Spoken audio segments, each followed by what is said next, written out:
Welcome to Green Corridors, Tune Into Nature, the podcast where we explore the deep ties between people and the natural world. We are your hosts, Beki and Gillian, and today we're diving into a powerful idea, a sense of place, and how it can strengthen our bond with nature in ways that go beyond simply observing the world around us. Whether it's the rhythm of the seasons in a beloved forest, the familiar scent of the sea breeze, or the sound of leaves rustling in your favourite park, these details create a kind of emotional map. They help us feel connected, grounded, and more attuned to the ecosystems with which we share this planet. But why does this connection matter? And how can fostering a deeper sense of place help us protect and nurture the environments we love? Today, we'll explore our personal histories, local landscapes, and even the stories we tell about places and how they shape our relationships with nature. We are joined by Alwyn and Tom of Forest of Flowers in Huby, who are living examples of how a sense of place can be a powerful force for environmental change and personal well-being. Stay tuned as we dive deeper into the heart of connection with the world around us. Hello, thank you so much for coming. It's really good of you to come and do the podcast. And first of all, Alwyn, can you tell us a bit about what the Forest of Flowers is and where it is? Yeah, what it looks like. Sure. Well, thank you for having us. So the Forest of Flowers, it's just 10 miles north of York, near the village of Huby. And I started the project in 2015 on what had been the family farm. So I'd grown up on the site. And I felt that, so the Forest of Flowers, as it is now, it's 100 acres. It was the family farm, but now it's turned into what's more of a nature reserve than a farm. So we've planted 42,000 trees. So 3/4 of the land is new woodland, which is now 8 years old. And all that was undersown with wildflowers. And it's amongst wildflower meadows as well. And since 2020, we've put in 18 new ponds on the site. So it has a significant area of wetland to it as well. That's a lot. I'm just thinking, did you both, Tom, that's so many trees and so many ponds. I want to know how you did that. How did you do that? Did you both do that? Well, thankfully, it all happened before I arrived. So I just turned up and it was all done. But obviously, then it becomes a different project altogether, a different task altogether, because it's not about the creation anymore. It's about the management of it. And then sort of my role is trying to bring in funding and the business side of things, as well as doing some manual labour as much as, hard work. But it's a different type of work in terms of the business development and things. And so we raise money through collecting wildflower seeds. So that's one of the tasks that we do on site. And we sell wildflower seeds to individuals and to big organisations trying to create new habitats, a bit similar to what we've done. So we kind of want to inspire people to create their own version, their own space for nature, a bit like Alwyn's done. And, because it's given us so much joy and we can see the impact that it's made, the positive impact for nature. So we really want to shout about that and assist people in doing it as well. And at the same time, we can raise a bit of funding for us to manage the site on an ongoing basis. So there's all sorts that we want to keep doing for nature and increase biodiversity and keep it high and keep it developing as a site. So it was about, the trees that were planted, they're 8 years old now. Is that right, Alwyn? Yeah. What would you say? And the uniqueness probably to the site is how it was created.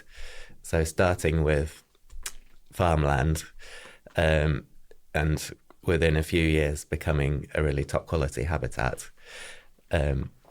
The problem with farmland is that it's very fertile, so wildflowers don't generally do well. It's very hard to get them established. So we did a process called topsoil inversion. So there's a big plough that we had on site in 2015, and we ploughed up 70 acres of the farm. Seemed a little bit drastic at the time. Yes. And we're basically sort of reverting it to what it would have been pre-farming. So we're burying all that rich topsoil and bringing up all the awful sort of clay and sand that was a metre beneath that. So we're sort of setting it back to year zero. And it's wildflowers that really like those infertile, poor conditions. Trees do really well as well because you've disturbed so much soil, they can get their roots down really deeply. And they don't have competition from lots of grasses where you're normally planting trees in a existing grassland. The trees really struggle for a few years, but our trees sort of grew away really fast. And having that wildflower habitat underneath them really boosts the habitat, so you get a great increase in particularly invertebrate biodiversity very quickly. So it's kind of an innovative way of creating new woodland that's not just the boring old way of planting trees into grassland. It's really, there's so many things because it's so exciting. Like, first of all, there's the creation of it, that having that imagination to see what that land could be, because agricultural land is a bit dull when you look at it. How do you know? How did you know what to put in? That's such a familiarity with the land. I think that's what is so exciting, is you're both so, I mean, initially because it was you there first, that familiarity with knowing what's there. Because you've got a farm, haven't you? I do, yeah. Well, it's a small holding more than a farm, nothing compared to yours. And it's getting to know the land that you're working on and what you can do with it. So, Alwyn, I think it was your family farm. Do you want to tell us a little bit about that? Yeah, so I grew up there from year zero, really. My father moved there in the late 60s, and my mum joined him in 1981, and I came along in 1982. So it's all I knew really until I was 19. I was there all the time. I had a little bit of a feral childhood. My parents were quite busy looking after 200 or 300 sheep, and probably didn't worry too much about me. I was allowed to go and explore the farm. And between the ages of sort of 3 and 5, I was a cat. I just basically lived with the farmyard cats. And I experienced the farm through the eyes of cats. But I became quite interested in all the nature on the farm from a young age. So I was collecting particularly toads and great-crested newts, which you're not really supposed to collect great-crested newts, but never mind. And I'd keep them in big bathtubs with a nice habitat for them. But yeah, I had a close connection with the nature on the farm. And then I went away. So I had 10 years living away, university and work and such like. And I came back in 2014. The farm had been let out for 20 years, so it had been farmed conventionally. And a lot of the wildlife that I grew up with when my dad had been farming it organically had disappeared. So there used to be common blue butterflies flitting around the back garden. There were house martins nesting above my bedroom window, lots of swallows in the barns, and that was all gone. So, wow. And the great crested newts that I had collected had all disappeared as well. From the bathtub? Yeah, we've still got a few of the bathtubs lying around, but yeah, no newts, sadly. So it was all this wildlife gone, and having grown up, learning really about all the bad things that's happening to our nature, that garnered me into doing something a bit more radical to the farm and taking it back off the tenants and starting the Forest of Flowers project. Wow. But also thinking about what the habitat had been in the slightly more distant past. So we're in an area which was 100,000 acres of woodland, the Forest of Gold Trees. So I wanted to bring back a little bit of that spirit of how it had been to the farm. And looking at some of the tree species, so oak and birch and hazel particularly, that would have been probably dominant in that woodland and heathland environment. It is incredible. It really is incredible. And in a short space of time, did you see changes in a short space of time? Has it taken a long time to rejuvenate? We saw some changes very quickly. So it's particularly invertebrates, insects that predominated and have done so well because we've created that diverse habitat of wildflowers and trees for them. So the butterflies came in very quickly. We had a sort of explosion of small skippers, large skippers, meadow browns and ringlets right from year one as we let the grasses grow in certain places. But then it took them a few years to move into the newly sown meadows. So by 2020, we were doing a regular UK butterfly monitoring scheme transect around the farm. And we were recording numbers of butterflies that no other site in Yorkshire were getting. So for the last 5 years, we've been the number one site for the abundance of butterflies out of all the 100 or so sites monitored in Yorkshire. That's amazing. That's amazing, yeah. And sorry, Gillian, is the common blue come back? I just want to... Yes, so certain species have come back, like the common blue. So we sowed lots of its food plant, bird's foot trefoil, and it's now doing really well on the site. The swallows have come back. We're still waiting for the great crested newts to come back. They will. They will with all them ponds, yeah. Definitely. And Tom, you moved onto the sites slightly more recently. Do you want to tell us a little bit about that and how you ended up there? Yeah, sure. So it's been a huge life change for me. I think lots of people have had, big changes in their lives due to COVID. Mine was obviously a very positive one. So in 2019, Alwyn and I met and we got together. And when the lockdown hit, that was sort of our cue to start living together. And rather than live in my little semi in Huntington, we decided to live on the farm, obviously. And now I think we've decided that we're never moving. So it's sort of I'm trapped, but in a beautiful way. So, and before I moved in, I didn't really have any background in nature. I'm by no means an expert and I'm still learning. But it really opened my eyes, obviously, and it sort of proved to me how easy it is to make that shift. Obviously, mine's a very drastic shift in terms of I've literally moved house. But anyone, can just sort of change their habits, their day-to-day habits, and find space for nature near them. And in my case, it taught me an awful lot just by pure immersion in that location. It's so close to where we live. We've got a cabin on site, so we'll walk the dogs every day. We're straight out into the habitat, and just the things that I started to notice and witness through the day to day, month to month, year to year.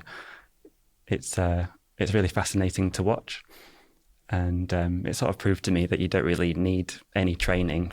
It's just about experience, isn't it? It's just anyone can go out there and find beauty in nature and their own sort of meaning in it. And it just has really sort of changed me as a person, I think, and it's sort of given me a different outlook and a different philosophy, and just trying to be less sort of enclosed. I used to just have a desk job and, just have a very sort of sedentary lifestyle, whereas now it's, by choice, it's sort of out in nature and, in all elements, and finding positivity in there. And I think it's quite grounding as well, sort of psychologically. We all sort of know the benefits, the mental health benefits of being out in nature. But I think it's, there's sort of a different aspect to it as well, is that there's always this constant out there. And that's, nature, if we protect it, it will always be there. That's why it should be a priority. And that's what we're trying to preach, if you like, is that there are these pockets of habitat and there should be a lot more of them.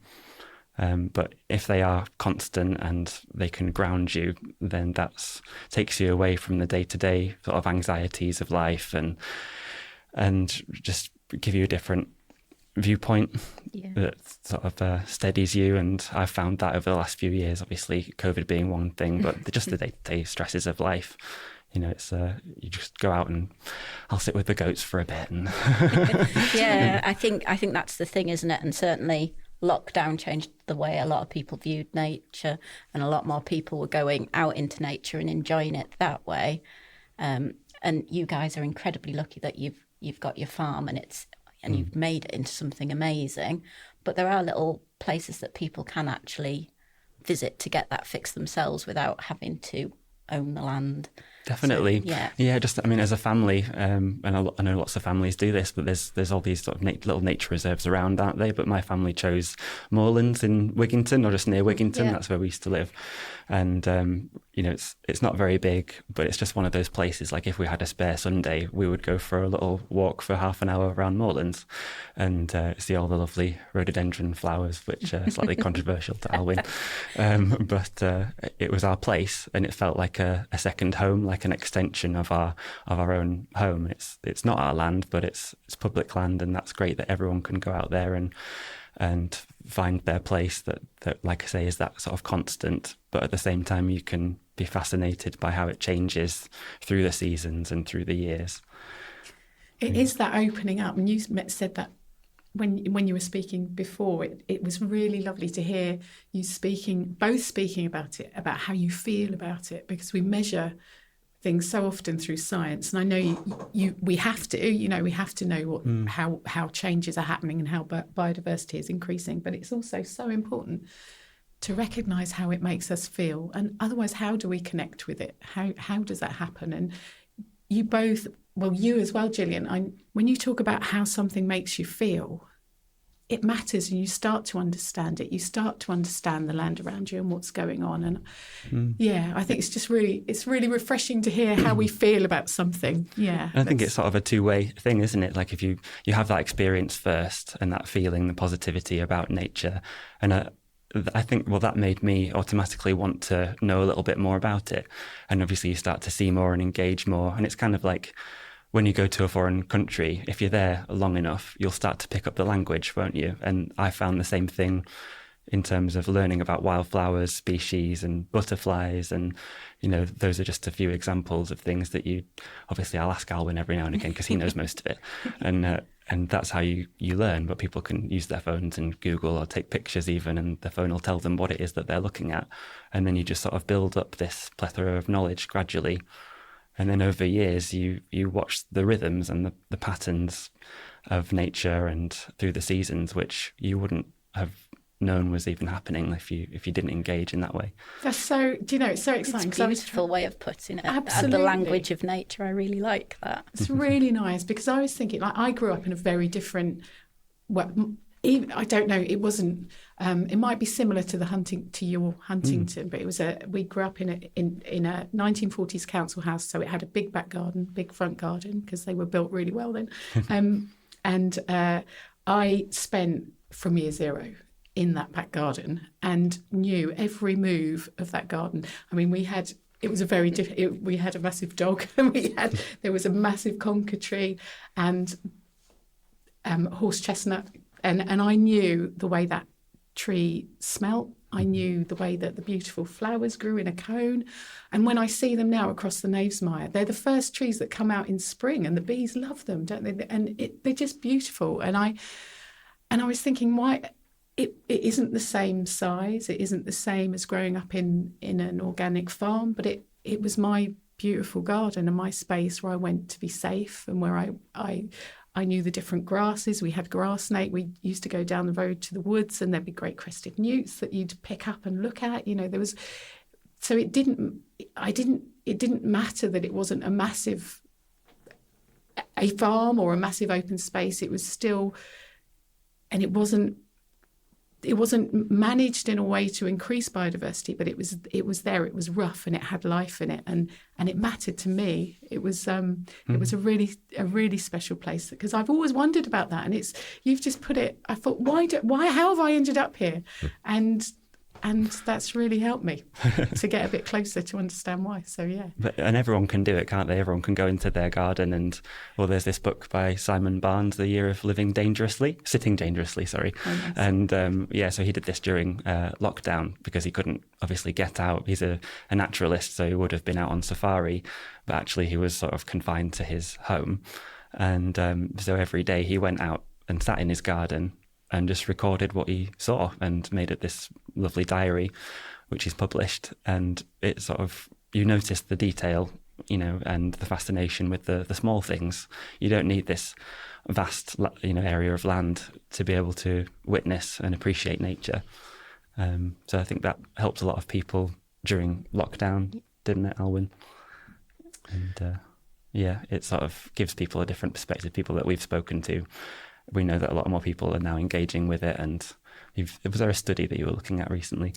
Yeah, the University of Cumbria did a study when they looked at how people had spent their time in lockdown, and everybody pretty much reported that they were spending more time in nature on a daily basis during lockdown. A lot of those people were listening to birdsong, watching wildlife, and 70% of them said they were more likely to notice nature in the future and go out and experience it. So it sort of imbued a sense of connectedness to nature with lots of people, I think, which the hope is will mean that they'll value nature more in the future and maybe do things to protect nature in their local environment or more widely, or be more likely to do those things at least. So I found, obviously, during lockdown, people had the time to spend time in nature. Life's pretty much back to normal now for most people, and they're busy again. They don't have as much time. What sort of little things could they do maybe to encourage more nature into their lives, experience nature a little bit more? Okay, so I've got a sort of list of 5 things that I try and get people to do in their gardens. So I kind of want people to think of their gardens as a habitat, and a bit like Forest of Flowers. The number one thing is to have a variety of structure and habitats within that one space. So if you have an area of lawn, an area of meadow, borders, shrubs, trees, and a pond, then you're creating a whole different range of habitats that will provide the places that a whole different range of wildlife will need to use in your garden. And that's what we've done at Forest of Flowers, tried to put in as much as we can. And number 2 would be to do as much of each of those things as possible. So there's a kind of logarithmic scale with area where you get more and more wildlife using the site the bigger it is. That doesn't mean you have to have a massive garden, but the more of it you are able and willing to commit to nature, the better the habitat will be for them. Number 3 is the obvious one: no pesticides, herbicides, or artificial fertilizers. So we kind of all know they're bad, and they kind of give us that unfair advantage against nature, I think, where we can just destroy it at the flick of a switch almost. I feel like we should toil to get our rewards in the garden and not rely on these things. Number 4. These are so good. Yeah, I'm making notes for my garden. So grow native plants. So on the site, we've planted sort of 40 plus native wildflowers, 15 native tree species, 12 species of native shrub. And this is because a lot of our wildlife rely on particular species to reproduce. So we mentioned the common blue butterfly, it needs bird's foot trefoil. If you don't have that native plant growing, it won't be there. So a lot of the exotic plants that we grow may be really good for providing pollen and nectar to a generalist set of insects, but they won't provide that breeding ground that the insects need. And the RHS did a study on this called, it was a bugs study.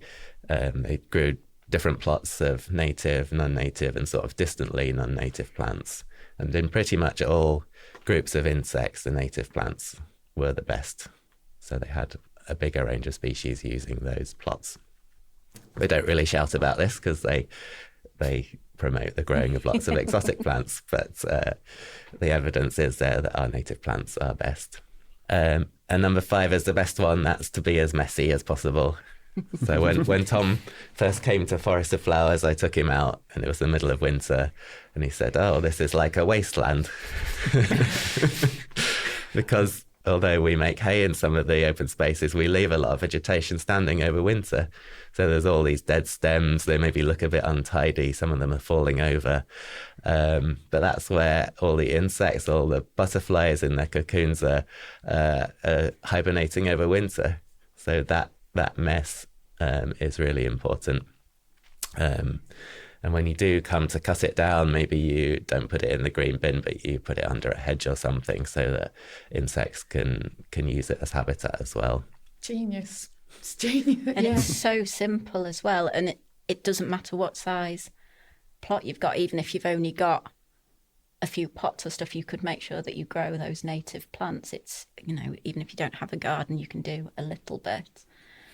Yeah, definitely. Well, the native plants, that's what really sort of struck me as being so different, like from my sort of Forest of Flowers days, like that one of those perspectives that you don't really know about unless you're in it or you make an effort to learn about it.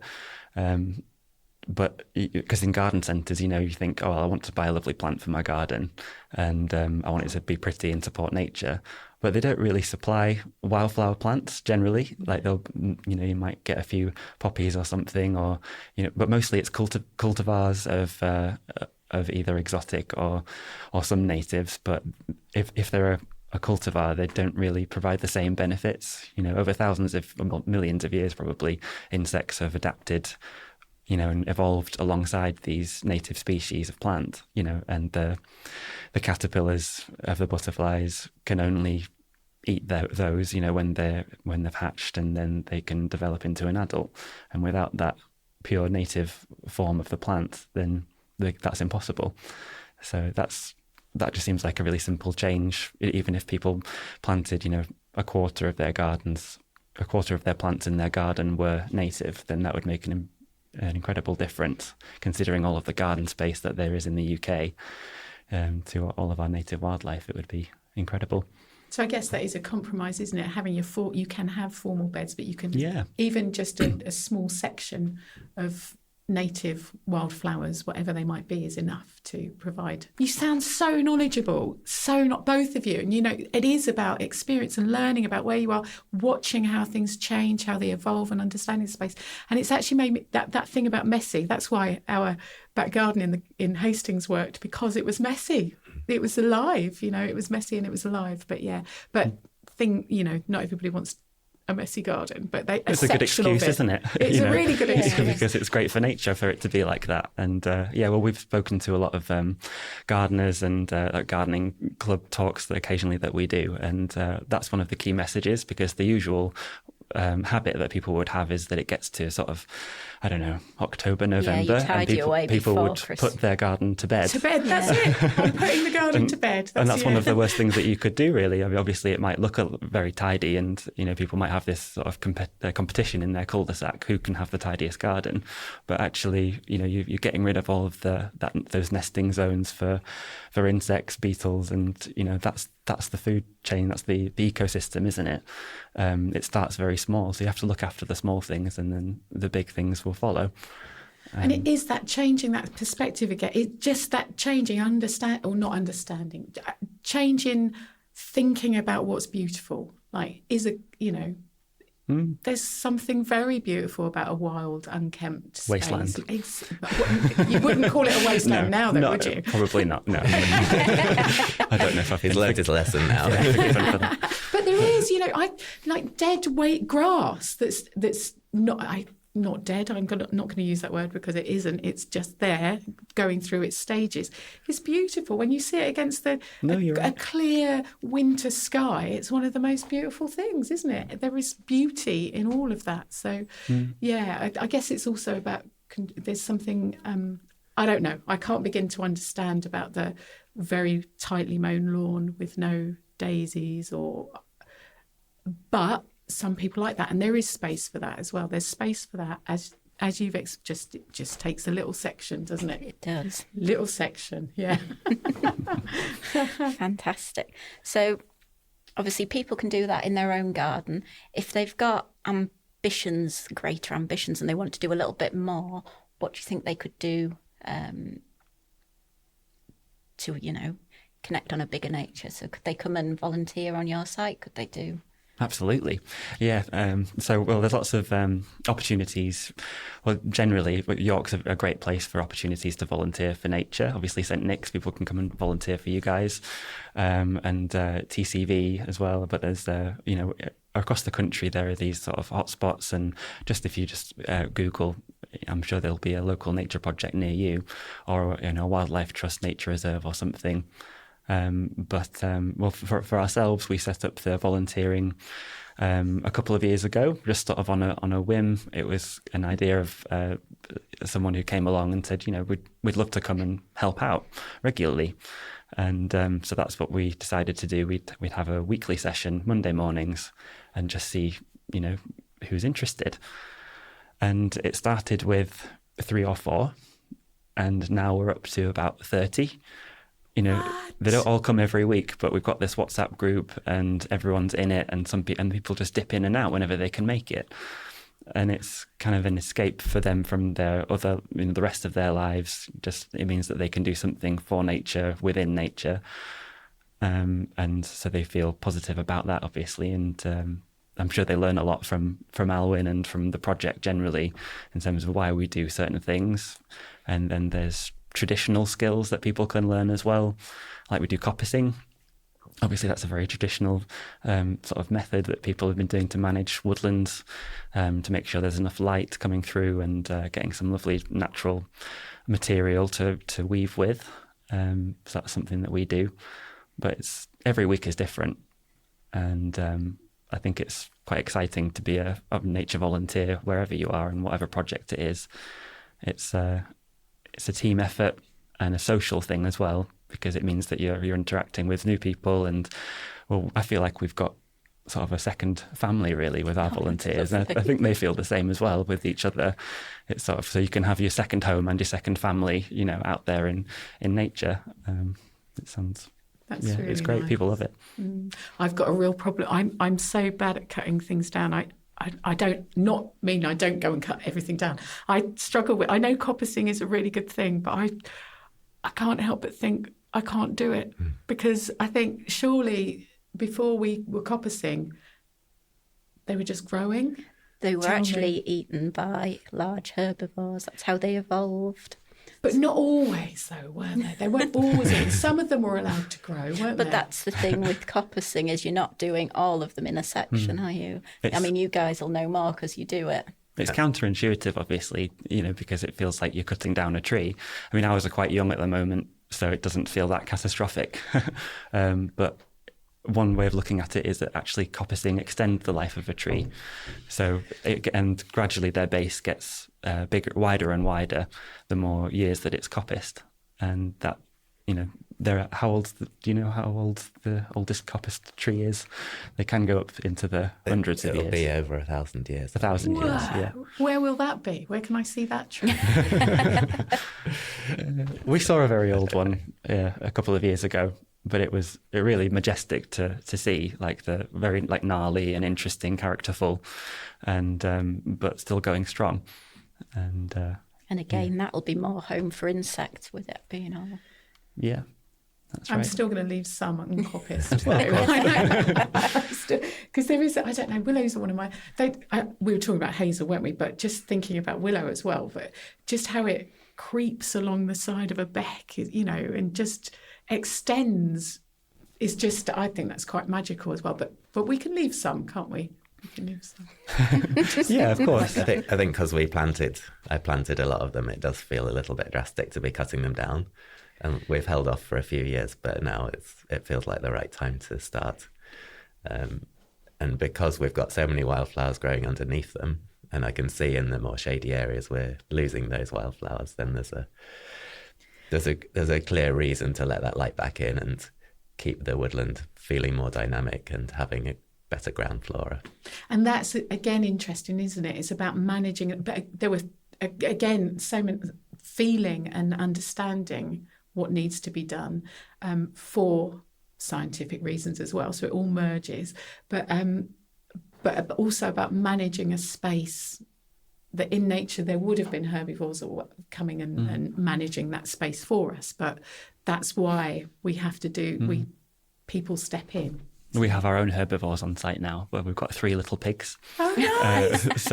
Not quite the massive aurochses that you would have got all those years ago. But so we've got 3 pigs that we rotate around the woodland. And so we have them in fenced areas. Obviously, they're all secure and happy, but they're quite big areas, and it means that they can just rootle around. Their favourite food is sort of roots and rhizomes and insects and worms and things that would be under the soil. So they naturally turning over the soil, and that means that more wildflowers can come in. It keeps it fresh and diverse, so that it doesn't get too too taken over by certain weeds and things. Apparently thistle and nettle roots tend to be their favourites, and they're the fastest growing weeds, aren't they? So that's sort of helping to manage it and keep it more good for all wildlife. And we're going to be transitioning it to more shade tolerant flowers as we go. When we first planted and sowed the area, it was all like a general mix of sun-loving plants because there was hardly any shade. But with the trees being 8 years old now, there is shade, and they need to be like violets and bluebells and wild garlic and things like that. So as the pigs move around and rotate the soil for us, then we can just go around after them and plant plugs of violets and whatnot. Yeah. We need more pigs to prepare the ground for us. That's so great. And I mean, that's the thing, isn't it? Is no landscape is stationary. It's always dynamic. It's always shifting. So we have to shift with it. And that comes from your connection with the land. You can see, oh, it's getting much shadier in here. I assume that's how you plan, how you move your pigs, isn't it? So that they're going in the shadiest areas first, so that we can get those sown and planted with those shade-tolerant wildflowers. Yes, brilliant. So, can you tell us as well? You've said about volunteering, but you can't just walk in to the Forest of Flowers. No, so this is sort of a decision that we've made for the time being. It might change in the future, but at the moment, because we're still a fairly young site, and nature is our number one priority. Doing our best for the wildlife there. We just want to control access to it to some degree. So there's a small strip of public footpath that runs through some of it. But the rest of it we want to keep just to our events that we do. So we have a whole schedule of events all through the year. We do things like sort of wildflower ID training and bat nights and singing events even sometimes. And do you sing? Yes, I do occasionally. Yeah, Alwyn won't sing though. We do. We're lucky that we've got a lot of experts that have kind of come to us and are happy to lead talks for us. Someone, the chair of the local Dragonfly Society, leads one for us. We've got lots of dragonflies around our ponds, which is great. So there's lots of things that we want to share about the site, and obviously inspire them to do something for themselves as well as just have that pure experience there. But yeah, we just want it to be in the right way and in a way that we can sort of manage for nature as well. So how could somebody come to it? You've got a website, presumably? Yes, we do. Find out about those things. Yes, it's forestoflowers.co.uk, and we've got Facebook and Instagram as well. And I also send out a monthly email, a newsletter, which you can sign up to on the website, and that has all of our upcoming events and just all the volunteer tasks that we've been doing. We've just been saying how much the site can change throughout, month to month, and that's all in there as well. Sort of fascinating finds that we've had from the moth trap, or our butterfly surveys and all sorts. So hopefully it's interesting to people, and they want to sort of follow and visit us and just see the site even once, just to get some ideas maybe for themselves. Just thinking about, like, you do both sound so you are very knowledgeable, not just about your land but about nature, the patterns of nature in general. But books, do you read? I know you you're very immersed in what you're doing. But have you got any books, or is there anything you're reading that you could share with us? So I brought a book along. Oh.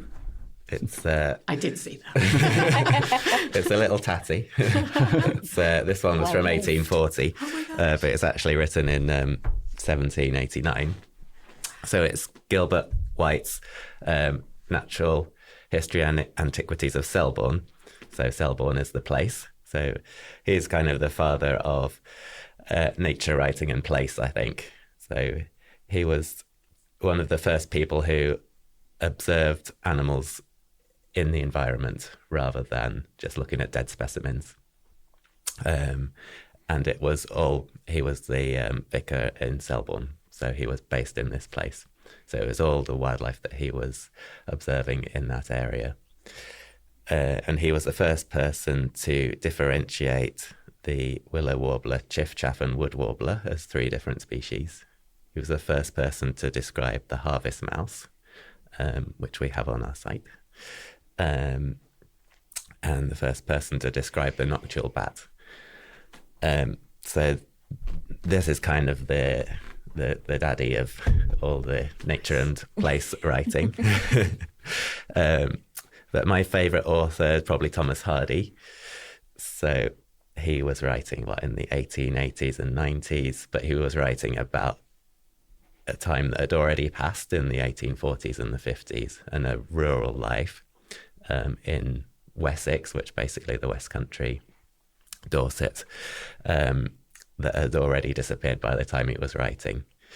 And lots of really good natural observations in those books. So whether it was beekeeping in Under the Greenwood Tree, or shepherding in Far From the Madding Crowd, or woodland management and coppicing in The Woodlanders. So all these things he was recording and writing about in these books. They can be a little depressing, but there are these wonderful descriptions of nature and how people work together in a much more community-based way at that time that we've kind of lost now. Yeah. Another one I like is Derek Jarman's Modern Nature. So he was a filmmaker and an artist, but in 1986, I think he was diagnosed with AIDS, and he bought a little cottage in Dungeness in Kent, right on the coast, in this sort of inhospitable shingle environment, wind, sweat, lots of storms, and with a giant nuclear power station overlooking it all. And in what was a time when he kind of should be despairing about life, he created this beautiful, vibrant garden. And he used lots of the native plants from the local area. So he'd go on walks on the beach. He would take cuttings and seeds from all the sea kale and yellow-horned poppy and other poppies that were growing there. And also used driftwood to create sculptures and things he found on the beach. So he created this beautiful garden. It had no hedges or walls. It was open to the landscape, and it was part of the landscape. And he sort of ended by saying that all the filmmaking he'd done was nothing compared to the garden he'd created. Beautiful. I've seen it, and it is quite, that whole coastline is amazing. Yeah. That's absolutely beautiful.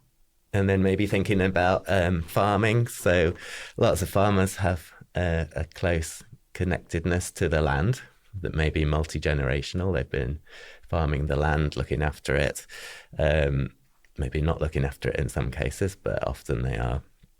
So there's James Rebanks, The Shepherd's Life, set in Matterdale in the Lake District. So he's describing what was a family farm and how he came to it, and the traditional shepherding life that they have on that farm. And of course, more recently, he's become much more interested in conservation, and he does lots of active conservation on that farm as well. And in Yorkshire, we've got a couple set in Yorkshire. So The Farm and the Valley, Richard Benson, 2 books, which again The first one is him. His family had been farming there for a long time. It's set in the Dearne Valley near Doncaster. And he's moved away and is working elsewhere, but he's called back when there's a crisis because they've got to sell the family farm because the farming's no longer working. So he's describing all the past of how the family have lived on the farm and that farming life, and the valley. The second book looks at that area and the history of that area in more detail. And then Madeline Bunting was the plot, and that's her father, John Bunting, built a little chapel just above Olstead, so sort of near Sutton Bank area. He was a little bit eccentric and probably not a wonderful man, but he was her father, and obviously she loved him. And she describes his life in creating this chapel and how linked to that place he was, and also looks at the wider history of the countryside and the farming and everything in that area as well. I'm going to definitely put a few of those on my reading list. So do you work together and you live together? How is that? Is that a lot of pressure on? Yeah, is it? I don't know. Is it? We've not murdered each other yet. I think that's the main thing. We're getting on, and it's sort of. I guess a lot of people had this experience within COVID, didn't they? When they were forced to, work from the same dining room table, you just kind of have to get by. And but no, we love it. I love it. It's a partnership of a different kind. We have a lot that we can achieve together and work on together, and that's really positive for us as a couple. We have quite different strengths, don't we? So I sort of lead on the outdoor work and then maybe some of the theory behind what we're doing, whereas Tom has helped to create it as a business. So we're self-sustaining. He organises all the events. He does all the social media. He does all the administration that I couldn't possibly think about doing. Be totally useless at it. Yeah, I've always wanted to have my own kind of project and small business, and that's what we've become.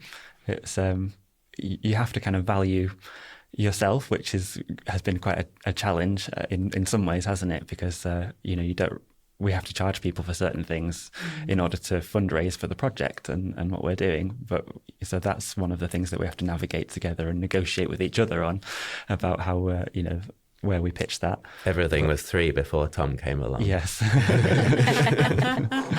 we still give a lot, I think, to people and to nature, obviously. But I think we're doing all right. Yes. And I suppose 100 acres, if you do need a bit of space, there's plenty that you can find. Well, that's the main thing. Yeah, we can easily get our own space, and as Alwyn says, we have our own strength, and we can do our own little projects here and there. We're often not working together at all. We're at different ends of the farm, or Tom's inside and I'm outside. So it can be quite nice when we do a job together, can't it? Yeah, actually, that's quite rare, to be honest, isn't it? Yeah, but when we do, then we make a lot of progress, and yeah, that's good, satisfying to see.